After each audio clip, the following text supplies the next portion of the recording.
कब तक इसको घर में बैठा के खिलाता रहूंगा? शुक्ला जी के लड़के को देखा है, इससे छोटी उम्र क्या है, लेकिन पूरा घर संभाल रखा है। और ये महाराज जी आएंगे, हराम का खाएंगे, गाड़ी लेके घूमने निकल जाएंगे, कोई काम धंधा तो है नहीं। मैं बोलने के लिए पाल तो रहा हूँ, खिला रहा हूँ, आराम का किसी कर रहा है। कब तक कोशिश करेगा? तू ही मेरी बात नहीं समझ। आदमी तो मेरी बात नहीं समझती, ऐसा कर रहे हो जैसे तो मेरी सारी गलती मेरी है, मैं ही सब कुछ गलत हूँ। हर बार कर यार मैं कोशिश तो कर रहा हूँ, क्या क्या कोशिश कर रहे तू? मेरे को एक नहीं दिख रहा मौका मेरे तो दो को। कम से कम।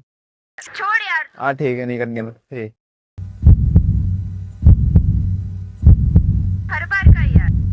कब तक इसको घर में बैठा के खिलाता रहूंगा? छोड़ यार। कहेंगे हराम का खाएंगे, गाड़ी लेके घूमने निकल जाएंगे। कोशिश कर रहे तू।